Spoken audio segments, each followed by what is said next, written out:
이번에 홍콩 집회에 다녀왔는데 참 마음에 감동된 부분이 있었습니다. 홍콩이 중국 남쪽이잖아요. 예. 하얼빈이 중국 북쪽에 있습니다. 그 하얼빈에서 어린 아이들이 2살, 3살, 4살 이런 아이들이 거기 아마 우리 다락방 교회에 어린이집에 다니는 아이들입니다. 부모들이 벌써 보험받고 태속부터 다락방 세대 그런 아이들이 코로나 중심으로 교회가 모아가지고 어린이집을 해요. 유치원을. 그러니까 그 국가 정부와 상관없이 이렇게 하기 때문에 정확한 언약 교육을 한 아이들입니다. 걔들이 35시간 기차만 타는 시간이 35시간을 타고 홍콩 집회에 부모들과 함께 다 참여했더라고요. 걔들이 율동하고 찬양하다 보니 가슴이 뭉클해요 보니까. 그들이 이제 이 유치원에서 신앙생활하고 이렇게 교육받는 장면들을 영상으로 잠깐 띄워줬어요. 얼마나 언약이 확실한지. 이번에 중국이라는 선교사님들 얼굴을 못 나타내니까 다 빠지고 이제 렘넌트들이 사회하고 다 했는데 우리 다락방이 본부 흐름 메시지들을 정확하게 타고 있더라고요. 그래서 어느 나라보다도 뜨겁고 말씀이 정확하고 얼마나 말씀을 잘 받아들이는지. 역시 핍박 가운데 있는 사람들이 신앙이 훨씬 좋은 것 같아요. 미국 가면 헛소리가 제일 많고 그래요. 한국에는 좀 골 때리고 중국 가 보니까 가장 말씀을 얼마나 사모하는지. 한 10년 전인가요? 제가 중국 잘못 갔다가 완전 3일 동안 죽을 뻔했습니다. 한번 딱 가니까요, 그건 찬송도 못 하잖아요. 눈으로만 속으로만 찬송을 해요. 그냥 다 앉아 계시더라고요. 제가 딱 들어가니까 그 좁은 아파트 안에 빡빡하게 앉아 있어요. 문을 딱 잠궈 버려요. 공안들이 눈치 못 채게. 올라올 때도 분명히 내가 올 때 엘리베이터 아무도 없었는데 어떻게 올라오는지 모르겠어요. 양쪽 가로 다 올라와가지고는 딱 모여가지고는 방음다시 싹 다 해놓고 들어가니까 문을 딱 잠궈 버리고. 그리고 이제 목사님 2박 3일 동안 먹고 자고 다 하면서 모든 메시지를 다 쏟아놓으래요. 그 통역자는 2명, 나는 한 사람. 통역하는 사람이 지치면 또 바꾸고. 이래가 3일 동안 내가 완전 이렇게 말씀을 사모하는구나. 그분들이 물어보니까요, 적어도 10시간, 20시간을 그 열차를 더 그렇게 모였더라고요. 그걸 보면서 야, 우리 한국의 성도들은 너무 편하다. 그런 느낌을 많이 들어요. 제가 한국식으로 빨리 딱 끝내니까 왜 그리 빨리 끝내냐고 안 그래요? 이래가지고 쉬는 시간 외에는 하루 종일. 제가 이번에 느낀 것은 야, 이렇게 렘넌트들이 전 세계에서 일어나고 있구나. 제가 가보고 느낀 게 야, 전 세계에서 이런 렘넌트들이 거대한 새로운 족속들이 일어나고 있구나. 그걸 보면서 야, 하나님 반드시 역사하시겠구나. 렘넌트 성공 시대는 반드시 오겠구나. 이런 중요한 축복들을 보았습니다. 오늘 어린이 주일이라고 하죠. 우리 다락방은 매주간에 어린이 주일이요. 렘넌트가 최고이기 때문에. 우리 부산에 우리 동생들이 살고 있는데 우리 막내 동생이 여동생입니다. 고집 아들내미가 아주 별난 놈이 한 놈 있는데 얘가 워낙 이 운동량이 많으니까요, 잠시도 가만 못 있어요. 얘가 몇 년 전에 제가 들었는데 그 캔으로 된 캔 있잖아요, 콜라 캔, 그걸 이제 발로 딱 쪼개가지고 던지고 놀고 있는데 다른 놈이 돌멩이 자꾸 던지더래요.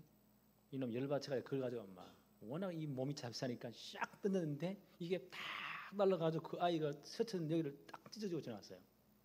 군이 피가 날 거 아니에요. 요즘은 아이들은 하나님은 둘러치 않습니까? 너무 귀한 아이들을 분명히 저놈이 먼저 잘못 약을 올렸는데 이놈 열받치가 던졌는데 이게 잘못 딱 지나가 버렸단 말이에요. 여기 기사가 이렇게 탁 피가 난 거예요. 그러니까 아파트 아줌마 내려와가지고 얼마나 난리를 치는지. 이래가지고 다 치료 다 물려주고. 또 요즘 부모들이 희한해요. 그래서 끝내면 되는데요, 이걸 또 법적으로 고소한다 해가지고 안 그래요? 이래가 또 다 물려주고. 며칠 동안 가도 빌고 하여튼 그랬대요. 그래서 저기 부모의 심정이구나. 그렇잖아요. 예. 오늘 이 본문 말씀은 모세가 이제 시내산 40일 동안 하나님과 교제하면서 율법을 받았잖아요. 십계명과 율법을 받고 하나님 십계명 두 돌판도 새겨줬잖아요. 그리고 성막에 대한 설계 도면을 다 보여줬잖아요. 그 율법 십계명 두 돌판을 가지고 내려오는 가운데 40일 동안 어떤 일이 벌어졌죠? 이스라엘 백성들이 그 40일을 못 참아가지고, 그게 영적 문제는 뭘까? 참지를 못해요. 한 시간 예배가 잘 안 된다니까. 이래가지고 어떻게 합니까?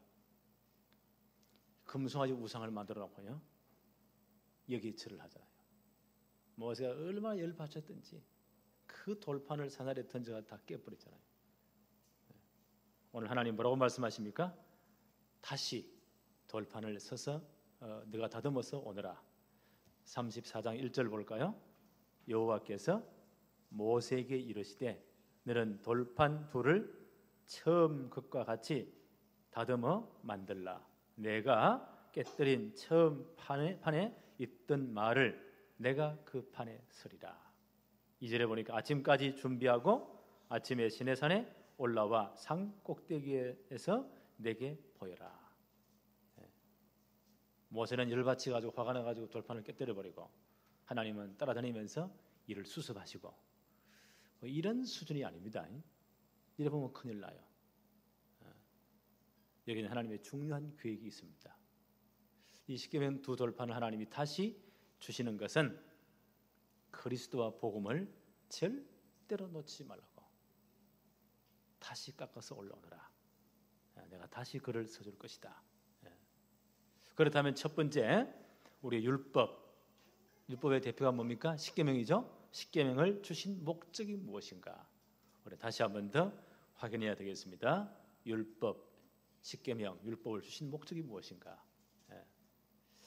로마서 3장 2절에 바울은 이렇게 말을 합니다. 그러므로 율법의 행위로 그의 앞에 어렵다 하심을 얻을 육체가 없나니. 율법으로는 뭘 깨닫는다고요? 죄를 깨달습니다. 우리가 율법을 아무리 지켜도 율법의 행함으로 구원받지 못합니다. 그걸 다 지킬 수도 없습니다. 다 지킨다고 해도 마지막 조그만 하나를 범했다, 싹 다 율법을 범한과 똑같은 것입니다. 율법의 행위로 구원 못 받아요. 그래서 성경은 뭐라고 말하죠? 율법으로는 죄를 깨달습니다. 죄를 깨달아 너희는 죽을 수밖에 없는 죄인이다.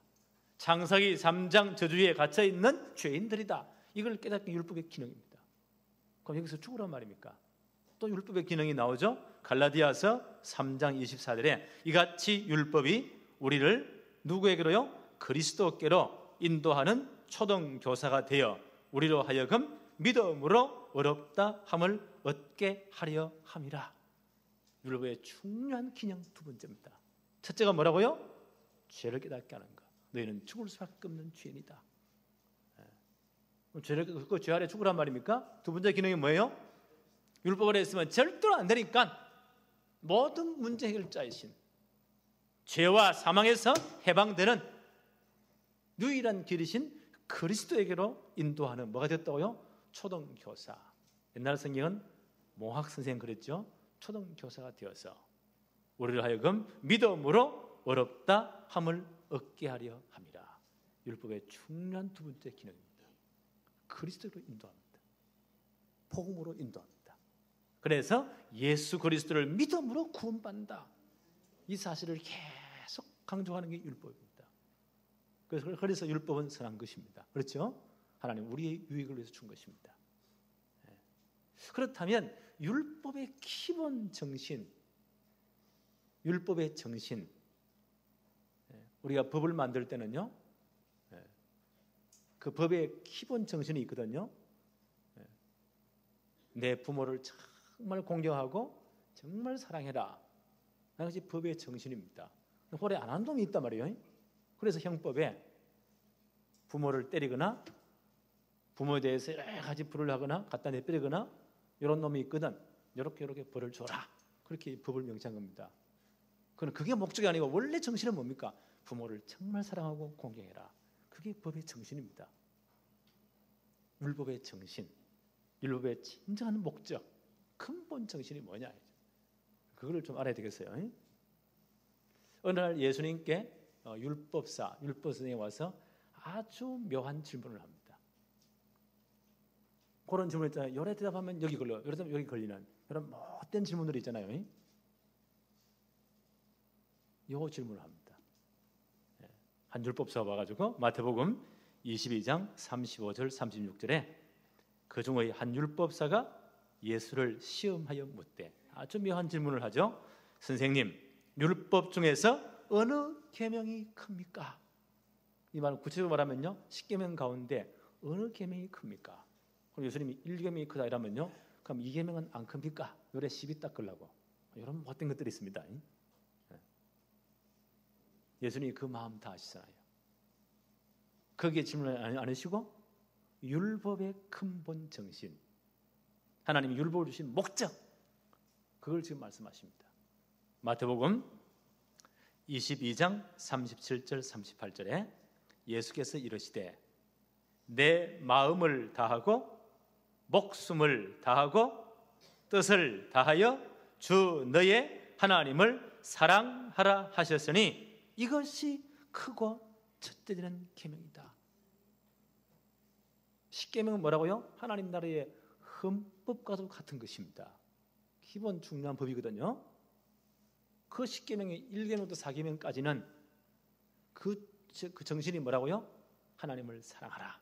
하나님 사랑. 어느 정도로요? 내 마음을 다하고 목숨을 다하고 뜻을 다하여 하나님을 사랑하라.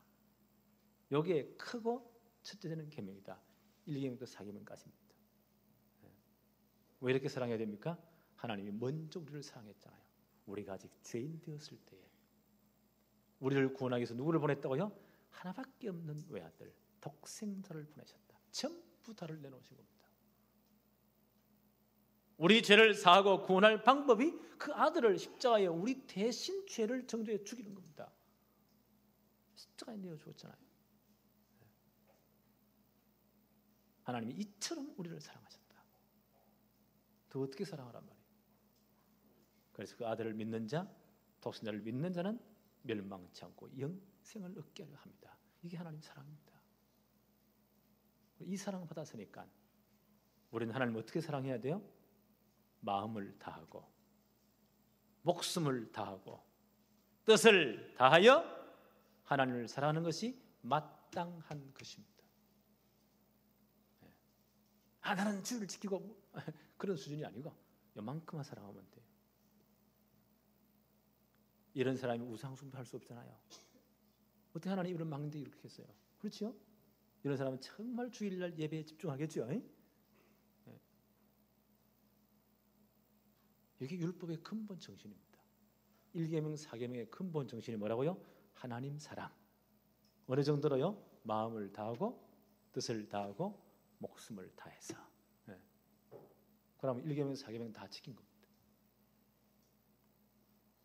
마태복음 22장 39절에 둘째도 그와 같으니 내 이웃을 내 자신과 같이 사랑하라 하셨으니 5계명 10계명까지입니다. 그 전체 하나로 딱 뭉치면 뭐라고요? 너 이웃을 누구같이요? 네 자신같이. 옛날 성경에는 네 몸과 같이 사랑해라. 사람이 자기 몸을 제일 아낍니다. 그렇잖아요?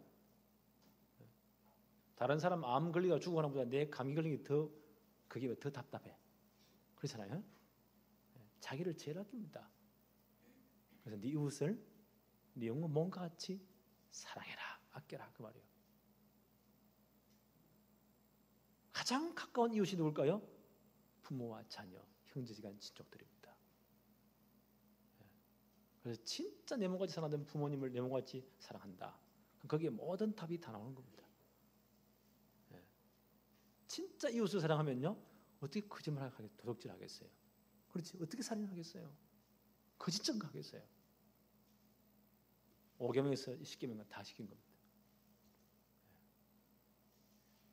이게 십계명의 근본 정신, 율법의 근본 정신입니다. 첫째는 뭐라고요? 하나님 사랑. 둘째는 뭐라고요? 이웃 사랑. 그래서 진짜 하나님을 사랑하고 이웃을 사랑하는 그러한 표현이 나타나야 되잖아요. 말만 해요. 진짜 표현이 나타나야 돼요.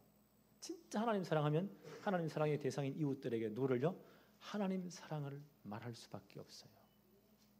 그분이 누구십니까? 예수 그리스도. 정말 이웃을 사랑한다면요, 그 이웃에게 누구를요? 하나님의 최고의 선물인 복음을, 그리스도를 말할 수밖에 없습니다. 하나님 사랑의 최고의 표현이 뭐냐? 전도와 선교입니다. 전도와 선교를 제대로 이해 못하고요, 전도와 선교를 몰랐다고 해서 복음을 이해 못한 거예요. 복음을 이해 못한다는 것은 하나님의 사랑을 진짜 이해를 못한 겁니다. 정말 하나님을 사랑합니까? 이웃 사랑합니까? 진짜 복음 받았습니까? 그렇다면요, 우리 이웃들에게 복음을 말하는 것이면 마땅한 것입니다. 이 하나님 사랑의 표현의 최고의 표현이 뭐냐? 전도와 선교입니다. 이걸로 기도할 수밖에 없습니다. 그래서 바울은 이런 말을 하죠. 로마서 1장 14절로 16절에 헬라인이나 야만인이나 지혜 있는 자나 어리석은 자에게 다 내가 빚진 자라. 복음의 사랑의 빚을 진 자다. 그러므로 나는 할 수 있는 대로 로마에 있는 너희에게도 복음 전하기를 원하노라. 내가 복음을 부끄러워하지 아니하노니 이 복음은 모든 믿는 자에게 구원을 주시는 하나님의 능력이 됨이라. 그렇죠? 그래서 바울은 빚진 자의 심정으로, 하나님의 사랑의 빚진 자의 심정으로 나는 복음 전하기를 원한다. 바울이 또 이런 말을 했어요. 고린도전서 9장 16절에 내가 복음을 전할지라도 자랑할 것이 없으면 내가 부득불할 일임이라. 만일 복음을 전하지 아니하면 내게 화가 있을 것이로다. 진짜 하나님 사랑 받은 자, 복음 이해한 자의 고백입니다. 내가 이 복음을 말할지라 전할지라도 나는 자랑할 것이 없다. 그래서 우리 교회는 아무리 복음만 역사를 나도요, 뭐 막 서치고 전도하고 이런 거 하지 맙시다. 성경이 그랬잖아요. 자랑할 것이 없다. 우리 빚 갚았는데 뭐 자랑할 게 있습니까? 당연한 거지. 안 그래요? 자랑할 것이 없으면 부득불할 일이냐, 마땅히 해야 될 일이 아니냐, 빚 갚는 거 아니냐. 만일 복음을 전하지 아니하면 내게 화가 있을 것이로다. 당연한 거 아니에요. 오늘 이런 마음으로 전도하십시다. 여러분 늘 하시죠. 사도행전 13장 48절 1348 우리 교회만 있는 겁니다. 우리끼리 통하는 거예요. 우리 주위에 누가 있다고요? 영생을 주시기로 작정된 자들이 있습니다. 우리 주위에 그 사람 이마에 뭐 작정된 자서는 뭐 참 좋겠는데 그러지 않잖아요. 그래서 기도하는 겁니다. 기도할 때 우리 생각은 마음 하나님 지키시니까, 깨닫게 하시니까. 그래서 10분 이내에 늘 보는 사람들이 있겠죠. 30분 이내에 일주일에 30번 보는 사람이 있겠죠. 1시간 이내에 한 달에 한 30번 보는 사람. 그 사람들 기도하면서 한번 가만히 생각해 보세요. 하나님 우리 마음속에 부딪히게 하십니다. 아, 저 사람 구원받아야 되는데. 우리가 그 사람을 잘 알잖아요. 저 가정 문제 진짜 복음 들어가야 저 가정의 주가 끊어지는데, 저 문제가 정말 복음으로만 해결되는데, 그런 분들이 보이잖아요. 명단 다 적어놓고 어떻게 하라고요? 하루에 한 번 이상씩 기도로 하는 전도 신방, 기도로 하는 전도 캠프 한번 해보십시다. 몇 사람이 있어요? 이건 성도의 양심입니다. 계속 기도해 보세요. 하나님의 정확한 시간표는 움직입니다. 우리는 시계를 차고 있지만 시간표는 하나님이 움직이십니다.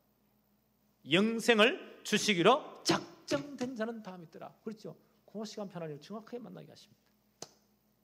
그때 하나님은 그 사람의 마음문을 다 열어버립니다. 그렇죠? 작업을 다 해버립니다. 그때 예수 그리스도 정확하게 말씀하세요. 그걸 전도라고 합니다.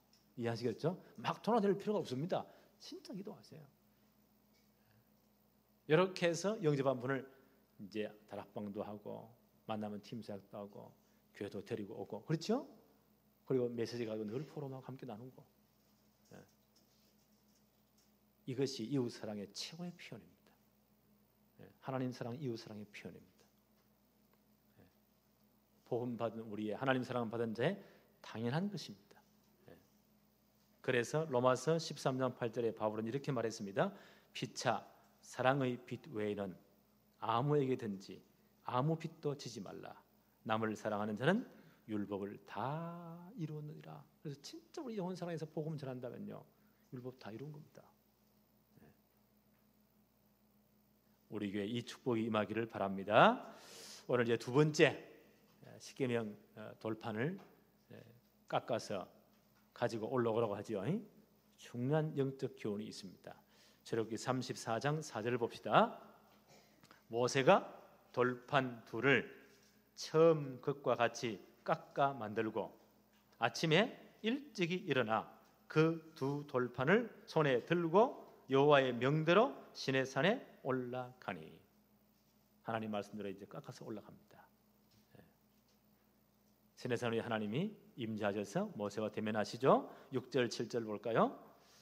여호와께서 그 앞에 지나시며 선포하시되 여호와라 여호와라 자비롭고 은혜롭고 노하기를 더디하고 인자와 진실이 많은 하나님이라. 하나님이 자신이 어떤 분인가를 나타내십니다. 7절에 인자를 천대까지 베풀며 악과 과실과 죄를 용서하리라. 하나님 어떤 분이십니까? 인자를, 하나님의 사랑을 천대까지 베푸시는 분입니다. 모든 악과 죄를 사하시는 분이십니다. 십계명을 다시 두기 전에요, 하나님이 어떤 분이실까를 나타내십니다. 하나님 어떤 분이시라고요? 6절 한번 다시 한번 더 보세요. 여호와께서 그 앞에서 지나시며 선포하시되 여호와라 여호와라 자비롭고 은혜롭고 노하기를 더디하고 인자와 진실이 많은 하나님. 인자 뭐요? 사랑과 진실이 많은 하나님이다. 7절에 인자를 사랑을 천대까지 베풀며 악과 과실과 죄를 용서하는 하나님이시다. 어떻게 이 은혜를 하나님 베푸십니까? 누구를 통해서요? 예수 그리스도를 통해서 이 사랑을 베푸십니다. 이 은혜를 베푸십니다. 모든 악과 죄악을 사하십니다. 그래서 요한 1서 4장 10절에 사랑은 여기 있으니 우리가 하나님을 사랑한 것이 아니요 하나님이 우리를 사랑하사 우리 죄를 속하기 위하여 화목제물로 그 아들을 보내셨습니다. 그렇죠? 우리가 하나님 먼저 사랑한 게 아닙니다. 누가 먼저요? 하나님이 우리를 사랑하셨습니다. 그래서 우리 죄를 속하기 위해서 하나님과 원수된 우리를 화목시키기 위해서 화목제물로 그 아들을 보내시고 십자가에 달아 죽였습니다. 하나님 이렇게 우리를 사랑하신 겁니다. 하나님의 사랑 인자를 천대까지 베푸신 하나님. 그래서 모든 우리의 죄와 과실을 용서하시는 하나님. 그 아들을 화목제물로 내놓았습니다. 로마서 5장 8절에 이렇게 말합니다. 우리가 아직 죄인 되었을 때에 그리스도께서 우리를 위하여 죽으심으로 하나님께서 우리에 대한 자기의 사랑을 확정하셨느니라. 아직 죄인 되었을 때, 우리 전에 공부했잖아요. 불신자 망하는 6가지 시간표. 그대로 망해갈 때 이 땅에 어떤 사람도, 아무리 많이 배운 사람도요, 아무리 훌륭한 사람이라 할지라도 신부를 막론하고 지휘공을 막론하고 불신자 망하는 6가지 상태 그대로 망해갑니다. 피할 수가 없습니다. 그리고 영원한 지옥입니다. 이런 상태는 우리를 위해서, 우리가 아직 죄인 되었을 그때 하나님 우리를 구원하기 위해서 누구를요? 그리스도를 이 땅에 보내주셨습니다. 우리를 구원한 방법이 하나밖에 없어요. 그 아들 우리 대신, 우리 죄를 대신 물어서 십자가에서 죄값을 치르는 겁니다. 그렇게 십자가에 죽이심으로 하나님이 우리에 대한 자기의 사랑을 확정하셨느니라. 하나님의 사랑을 이렇게 베풀어 주셨습니다. 그리고 우리 죄를 용서해 주셨습니다. 그래서 주님이 십자가 지신 겁니다. 고린도전서 15장 3절 4절에 보니까 성경대로 그냥 이야기 아니죠. 성경의 예언대로 그리스도께서 우리 죄를 위하여 죽으시고, 성경의 예언대로 장사 지낸 바 되었다가 성경의 예언대로 이분이 그리스도라는 증거로 사흘 만에 다시 살아나신 것입니다. 그래서 복음이 완성되었습니다. 이게 하나님의 사랑입니다. 그래서 이제 마음을 열고 이 예수 그리스도를 영접하는 자, 곧 그 이름을 믿는 자들에게는 뭐가 되는요? 하나님의 자녀가 되는 권세를 주신 겁니다. 이게 하나님의 사랑입니다. 우리가 이 사랑 받고 그리스도를 영접해 하나님의 자녀가 된 것입니다. 엄청난 축복이잖아요. 또 하나님 뭐라고 말씀하십니까? 우리 출애굽기 34장 7절 중간에 보니까요, 그러나 벌을 면제하지는 아니할 것이다. 벌 받을 자들을 면제하지 않을 것이다. 이 말이 무슨 말입니까? 로마서 3장 25절에 보니까요, 이 예수를 하나님이 그의 피를 믿음으로 말미암는 화목제물로 세우셨다. 하나님과 떠난 우리들을, 하나님 떠난 우리들을 하나님과 모시던 우리들은요, 그 화목시키기 위해서 하나님 화목제물로 이 땅에 그리스도를 보내신 겁니다. 십자가에 못 박아 죽였습니다. 그 피로 화목제물로 세우셨어요. 이는 하나님께서 길이 참으시는 중에 전에 지은 죄를 간과하심으로 자기의 의로우심을 나타내려 하심이. 간과란 말이 나왔습니다. 보고도 모른 척했다가 지나버렸단 말이에요. 구약시대의 모든 죄들을 하나님 보고도 모른 척 지나가신 거예요. 어디에 그 모든 죄것을 물으십니까? 그 아들을 십자가에 못 박으실 때, 창조예부터 주님 십자가 못 박히는 그 순간까지 모든 죄악들을 그리스도께 다 집어세워서 죄값을 다 갚으셨습니다. 하나님과 원수된 그들을 화목시켜 버렸습니다. 그 십자가 사건은 십자가 이후부터 해서 주님 재림하는 그날까지 모든 택한 죄의 죄를 주님이 다 걸머지게 하시고 십자가에서 처리하신 사건입니다. 이게 하나님의 사랑입니다. 그런데 이 하나님의 사랑을 거부한 자는요, 절대 용서받을 수가 없어요. 이 하나님의 구원의 축복을, 하나님의 길이 참으심의 이 축복을 거부해버린다. 그거는 면제할 수가 없습니다. 그래서 로마서 2장 4절 5절에 혹 내가 하나님의 인자하심이 너를 인도하여 회개하게 하심을 알지 못하여 그의 인자하심과 용납하심과 길이 참으심이 풍성함을 멸시하느냐. 이 하나님의 사랑을 멸시했단 말이에요. 십자가의 사랑을 멸시했단 말이에요. 이건 용서받을 수가 없습니다. 더 이상 구제의 길이 없습니다. 다만 내 고집과 회개하지 아니한 마음을 따라 진노의 날 곧 하나님의 어려우신 심판이 나타나는 그날에 이 말 진노를 내게 샀는구나. 이 하나님의 사랑, 십자가의 사랑을 거부했다. 그건 용서받을 길이 없습니다. 그러면 나는 복음을 못 들었는데요? 그거 핑계도 못 대요. 로마서 1장 18절로 20절에 이렇게 말씀합니다. 하나님의 진노가 불의로 진리를 막는 사람들의 모든 경건하지 않음과 불의에 대하여 하늘로부터 나타나니 이는 하나님을 알만한 것이 그들 속에 보임이라. 하나님께서 이를 그들에게 보이셨느니라. 창세로부터 그의 보이지 아니하는 것들 곧 그의 영원하신 능력과 신성이 그가 만드신 만물에 분명히 보여 알려졌나니 그러므로 그들이 핑계하지 못할지니라. 하나님이 창조하신 모든 우주 만물에 하나님의 솜씨가, 하나님의 계사라 계심이 다 나타나 있습니다. 이걸 일반계시라고 합니다. 핑계하지 못합니다. 그래서 복음을 거부한 자는 절대 용서하지 못합니다. 하나님의 사랑, 가장 하나님의 사랑의 최고의 절정이 뭐예요? 그게 십자가의 그리스도 죽으심입니다. 그래서 복음이 완성됐잖아요. 이 하나님의 사랑을 거부하고는요 절대 살아남을 수가 없습니다. 구원받을 수가 없습니다. 출애굽기 34장 7절 마지막 부분 봅시다. 아버지의 악행을 자손 3, 4대까지 보응하리라. 하나님 뭐라고 말씀하십니까? 그 아비의 악행을 자손 3, 4대까지 보응할 것이다. 무슨 말입니까? 아버지의 악행이, 부모의 죄의 영향력이 자손들의 3, 4대까지 가는 겁니다. 그 영향력이. 네. 영적 영향력이요? 3, 4대까지 가는 겁니다. 그 가문의 영적 저주가, 그 영적 상태가 뭐요? 자손들 3, 4대까지 그 영향을 미치는 겁니다. 여기서 잘 들어야 돼요.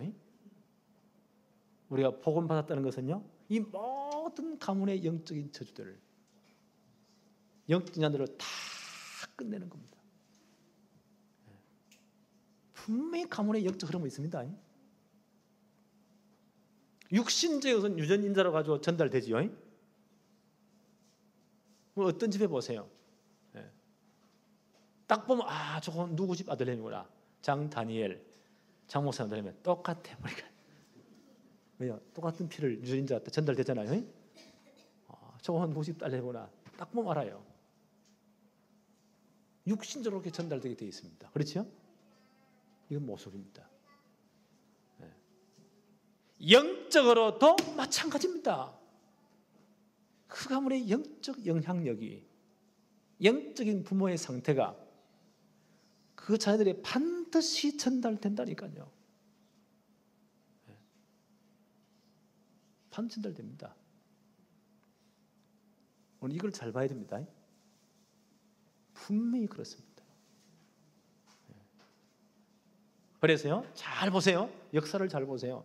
주의를 잘 보라고요. 심각한 우상 숭배한 가정, 그 자손들의 심각한 문제입니다. 군에 가서야 극단적인 사고를 치는 아이들 있잖아요. 자살한다거나 막 총기 훔쳐다가다가 막 몇 사람 쏴 죽인다거나 그런 아이들 보면요, 반드시 무당한 아들입니다. 영적으로 심각합니다. 사람들은 그걸 모르는 거예요. 무슨 배우가 있냐, 누가 조장했냐, 아닙니다. 벌써 수십 분을 감옥을 왔다 갔다 했다. 반드시 그까지 영적 문제가 있습니다. 이 흐름이 있습니다. 그게 영향이 몇 대까지 간다고요? 3, 4대 가는 겁니다. 그래서 우리 어른들이 결혼할 때요, 막 가문 보고요, 그럼 아이들은 막 미칩니다. 그런 게 인정은 그래요. 우리들 사랑하면 되지 안 그래요. 부모는 가정을 보고 뭐 배경 보고 하니까요, 아이들은 답답한 거예요. 이래가자 막 부딪히가 어떤 뭐 약 먹고 죽어버리고. 그것도 영적 문제입니다.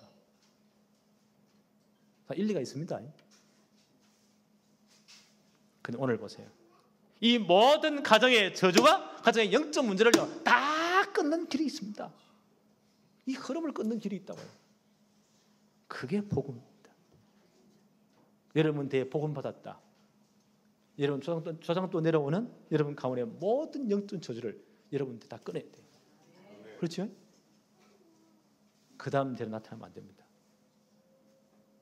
이게 복음의 능력입니다. 이해하시겠습니까? 그래서 복음 하는 겁니다. 로마서 8장 1절 2절에 보니까, 그러므로 이제 그리스도 예수 안에 있는 자에게는 결코 정죄함이 없나니.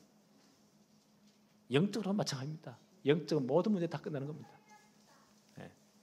이는 그리스도 예수 안에 있는 생명의 성령의 법이 죄와 사망의 법에서 너희를 해방하였습니다. 끝! 끝나버립니다. 모든 운명 다 끝나버립니다. 그렇죠? 사주팔자 끝. 가문에 흐르는 모든 영적 상태 문제 끝. 이게 복음의 능력입니다. 그래서 우리 아이들을요, 우리 후대들을 어릴 때부터 정확한 복음 심어놔야 됩니다.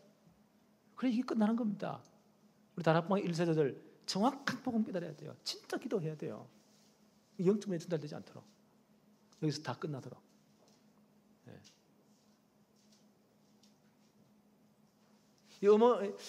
우리 어머니들이요, 자식들 애 먹을 때 뭐라 말합니까? 꼭 어찌 네 애비 닮았냐.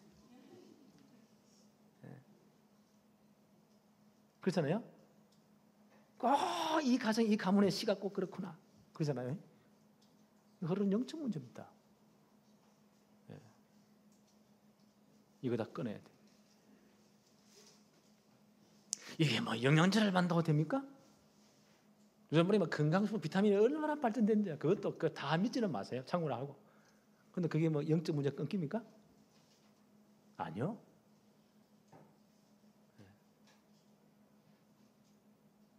예수 그리스도의 복음으로만 가능합니다. 그렇죠? 이는 생명의 성령의 법이 죄와 사망의 법에서 너희를 해방하였습니다. 끝. 그래서 복음 전파돼야 됩니다. 특별한 우상 숭배한 집안이나 부모님 무당했거나 이런 분들은요, 진짜 복음 딱 붙잡아야 돼요. 안 그러면 당한다니까요. 예. 우리 교회는 정말 이 복음으로 충만케 되기를 바랍니다. 예. 오늘 세 번째 봅시다. 은총 입은 자의 최고의 축복과 기도 그랬죠. 출애굽기 34장 9절 한번 보십시다. 이러시되 이제 모세가 기도하는 겁니다. 주여 내가 주께 은총을 입었거든 원하건대 주는 우리와 동행하여 주십시오. 내가 주께 은총을 입었거든. 그 말은 무슨 말입니까? 내가 정말 은혜를 받았다면 우리는 하나님의 은혜로 이 복음을 받았습니다. 그래서 구약 성경 시대에요 가장 복음을 이해한 분이 누구냐? 정말 제대로 복음 깨달은 분이 누구냐? 나는 모세라고 생각합니다. 그렇죠? 장차올 그리스도와 그가 완성하실 복음의 실체이신 성막을 직접 보았잖아요. 하나님이 직접 딱 보여주셨잖아요. 성막 짓는 걸 누가 감독했습니까? 모세가 최종 감독했잖아요. 성막이 뭐라고요? 장차 오실 예수 그리스도와 그가 완성하실 복음을 설명하는 완벽한 시청각 교재입니다. 그걸 제대로 봤잖아요. 그걸 지었잖아요. 그러니까 구약 성경의 많은 인물 가운데 복음을 가장 확실히 깨달은 분이다. 그리고 복음의 최고의 축복을 누린 분이다. 그분이 뭐라고 기도합니까? 진짜 복음 가진 자의 기도입니다. 한번 참고해 볼까요? 9절 다시 한번 더 봅니다. 이르되 주여 내가 주께 은총을 입었거든 원하건대 주는 우리와 동행하여 주옵소서. 하나님 우리의 모든 발걸음에 통하여 주옵소서. 우상 숭배 딱 빠지들 하나님이 너무 열이 받쳤잖아요. 하나님 모세에게 뭐라고 말씀하셨죠? 지난번에 생각했죠? 나로 나되게 내 맘대로 놔둬라. 네가 내 앞길을 막지 말아라. 내가 우상 숭배진 이것들을 싹 다 죽여버릴 것이다. 너만 살려서 하나님 계획 이룰 것이다. 그때 모세 하나님 앞을 걸어먹잖아요. 하나님 그리하시면 아브라함과 이삭과 야곱의 약속의 언약은 어떻게 되는 겁니까? 이 백성을 다 죽여버리면 혹시 이방인들이 비난하기를 여호와가 그 백성을 가나안 땅에 인도할 능력이 없어서 시내산에 다 죽였다고 비방하지 않겠습니까? 하나님 이름이 어떻게 됩니까? 하나님의 언약은 어떻게 됩니까? 하고 하나님 앞에 기도합니다. 그래서 하나님 그러면 좋다 용서한다. 너희들끼리 올라가라. 내가 천사 앞에 보내가지고 모든 족속 쫓아내주게 하겠다. 영적 영원한 축복이죠. 적과 뚫리는 그 가나안 풍요를 주겠다. 나는 안 간다. 너희끼리 다 올라가라. 하나님이 없는 가나안 정복 아무런 의미가 없습니다. 하나님 없는 어마어마한 영적인 체험들, 뭐 육신의 풍요 다 필요 없습니다. 그래서 모세가 생으로 기도하잖아요. 하나님 우리와 통행하여 주십시오. 하나님이 함께하지 않으면 아무것도 의미가 없습니다. 오늘 다시 한 번 더 기도합니다. 하나님 내가 진짜 복음 받았고 하나님 자녀 하나님 은혜가 하나님의 백성 맞다면 내가 진짜 은혜를 받았다면 하나님이 우리와 동행하여 주옵소서. 나와 함께하여 주옵소서. 이게 진짜 복음 깨달은 데 최고의 기도입니다. 하나님이 나와 함께하여 주옵소서. 이게 최고의 축복입니다. 오늘 기도하세요. 하나님이 내 사업에 함께하여 주세요. 하나님이 우리 가정에 함께하여 주세요. 우리 렘넌트들요 가면 진짜 기도하고 와서 하나님 오늘 종일 나와 함께해 주세요. 내가 공부할 때 하나님이 내 마음 생각을 지키시고 내 모든 지각들 판단력 기억력 하나님이 다 붙잡아주시고 하나님 오늘 나와 함께해 주옵소서. 여러분 사업도 진짜 기도하세요. 하나님이 5분만 역사했다 그러면요 1000사람 10,000사람 붙은 것보다 더 큰 역사를 납니다. 그렇잖아요. 모세가 이걸 아는 겁니다. 하나님 내가 진짜 은혜 받았다면, 은총을 입었으면, 내가 하나님 백성 맞다면 하나님 우리와 함께하여 주옵소서. 이사야 7장 14절에 그러므로 주께서 친히 징조를 너희에게 주실 것이라. 보라 처녀가 잉태하여 아들을 낳을 것이요 그 이름을 임마누엘이라 하라. 이 언약 붙잡은 자만 바벨론 70년 포로에 돌아왔습니다. 이 구절을요 마태복음 1장 23절에 예수님 탄생하실 때 중요한 예언으로 이 말씀을 인용하십니다. 마태 1장 23절에 보라 처녀가 잉태하여 아들을 낳을 것이요 그 이름을 임마누엘이라 하리라 하셨으니 이를 번역한즉 하나님이 우리와 함께 계시다 함이라. 임마누엘이 뭐라고요? 하나님이 우리와 함께 계시다 함이라. 하나님이 함께 하십니다. 이게 최고의 축복입니다. 여러분 가정에 하나님이 함께 하시기를 바랍니다. 여러분의 사업에 하나님이 함께 하시기를 바랍니다. 여러분의 모든 공부에 하나님이 함께 하시기를 바랍니다. 그러면 끝. 창세기 29장 39장 2절에 보니까요 요셉이 17살의 나이로 노예로 팔려갔잖아요. 노예는 뭐요? 그 집안의 완전 물건입니다. 주인이 죽여도 아무 말을 못해요. 이렇게 팔려갔단 말이에요. 17살 때 아무도 안 도와줍니다. 누가 그를 위해 줍니까? 죽도록 일하고 안 맞아 죽으면 다행이에요. 그게 노예입니다. 성경은 뭐라고 기록했죠?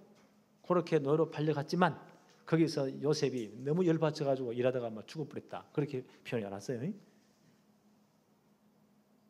성경은 뭐라고 표현하고 있죠? 여호와께서 요셉과 함께 하심으로 그가 형통한 자가 되어 그 주인 애굽 사람 집에 있으니라. 그 다음 보니까요 그 주인이 여호와께서 요셉과 함께 하심을 보았더라고 있습니다. 이게 최고의 축복입니다. 아무리 지가 낮은 노예지만 노예는 지위도 없어요. 그 집에 물건이라니까. 재산 목록 가운데 하나입니다.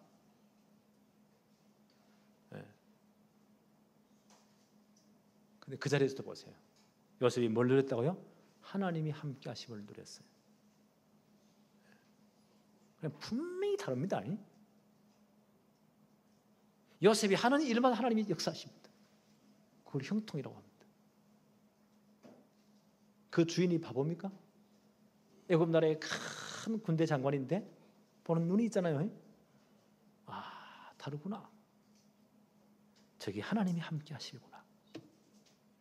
그게 전도입니다. 꼭 말을 많이 해야 됩니까? 아닙니다. 내일부터 여러분의 사업에 우리 렘넌트 공부하는 현장에 여러분의 모든 일에 하나님이 함께 하시길 바랍니다. 진짜 기도하세요. 하나님 함께 해 주옵소서. 성령으로 역사해 주옵소서. 이 축복이 진정으로 누려지기를 바랍니다. 그 다음 모세가 뭐라고 기도합니까? 34장 9절 계속 보십시다. 우리와 동행하여 주옵소서. 이는 목이 뻣뻣한 백성이니이다. 우리의 악과 죄를 사하시고 우리를 주의 기업으로 삼으소서. 우리의 죄악을 사하시고 하나님 우리를 주님의 기업으로, 기업 알죠? 주님의 소유로 하나님 삼아 주십시오.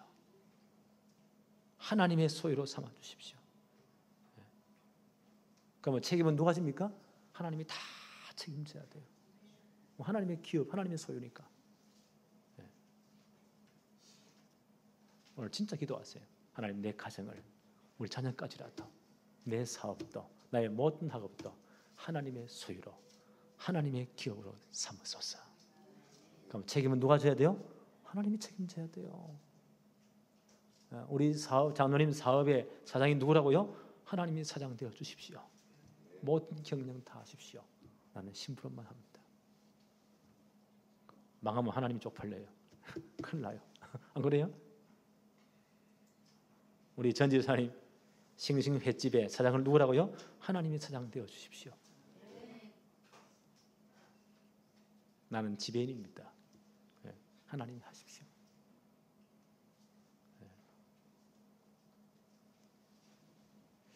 요한복음 6장 38절 39절에 이렇게 말씀했습니다. 예수님께서 말씀하시기를 내가 하늘에서 내려온 것은 내 뜻을 행하려 함이 아니요 나를 보내신 이의 뜻을 행하려 함이니라. 나를 보내신 이의 뜻은 내게 주신 자 중에 내가 하나도 잃어버리지 아니하고 마지막 날에 다시 살리는 이것이니라. 그렇죠. 주님 오신 목적입니다. 영생을 주시기로 작정된 자들 한 명도 잃어버리지 않겠다. 다 하나님의 자녀로 삼으시고 마지막 날에 다 다시 살릴 것이다.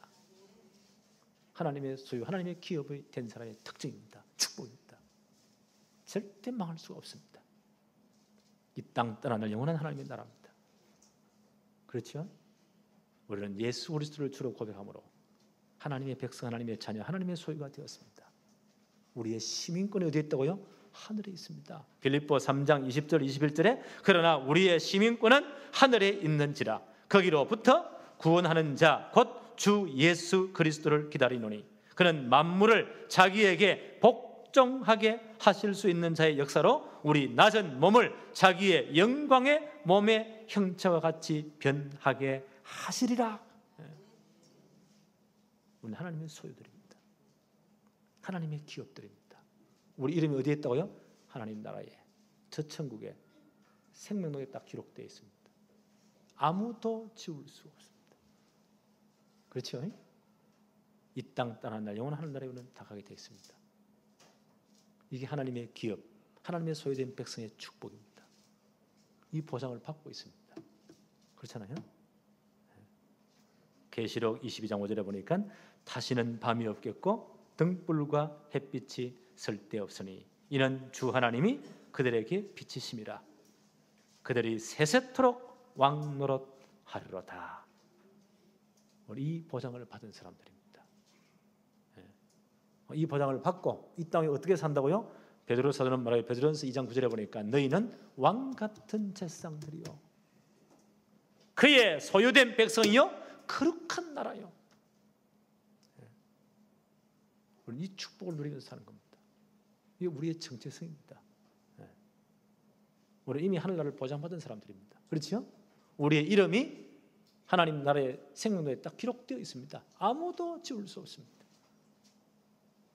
로마서 8장에 그랬잖아요. 하늘에 있는 천사라도 그리스도의 사랑에서 우리를 끊을 수가 없다. 어떤 일을 당해 우리는 망할 수가 없습니다. 환난이나 기근이나 핍박이나 위험이나 정신이나 칼이나 아무 피조물이라도 이 사랑에서 끊을 자가 없습니다. 그렇죠? 우리는 이 땅 위에서 뭐가 되었다고요? 왕 같은 세상의 축복을 가지고 우리 때문에 주위가 다 사는 겁니다. 축복을 받는 겁니다. 그리고 복음 위에 살다가 하나님 부르실 때 영원한 천국에 입성하게 되는 것입니다. 그렇죠? 이 하나님의 소유 기업이 되었습니다. 이 축복을 누리는 것이 하나님의 관심입니다. 그렇잖아요? 하나님 자 이 땅에서 늘 아프고만 늘 골 때리고 늘 앙거리가 막 깨지고 그러면 되겠습니까? 하나님 그렇게 원치 않습니다. 한 주간 동안 하나님 자녀의 최고의 축복이 누려지기를 바랍니다. 기도합시다. 하나님 감사합니다. 오늘도 복된 주의 날을 허락해 주셔서 또 예배의 최고의 축복을 누리게 하심을 감사합니다. 하나님의 끊임없는 관심, 하나님 자녀가 누리는 이 땅의 모든 축복들을 우리가 다 누리면서 전도와 선교의 모든 방향을 맞추고 하나님 주시는 참된 축복의 주인공들이 될 수 있도록 우리를 축복해 주옵시며 렘넌트 성공 시대를 반드시 만들 수 있도록 우리에게 역사하여 주옵소서. 오늘도 정말 그리스도 예수 안에서 이제 우리 가정 가문의 모든 영적 문제가 무너지며 우리 가정에 내려오던 모든 영적 상태들이 다 끊어지며 이제 하나님 자녀의 최고의 증거들을 누리도록 주님이 축복해 주옵소서. 예수님의 이름으로 기도합니다. 아멘.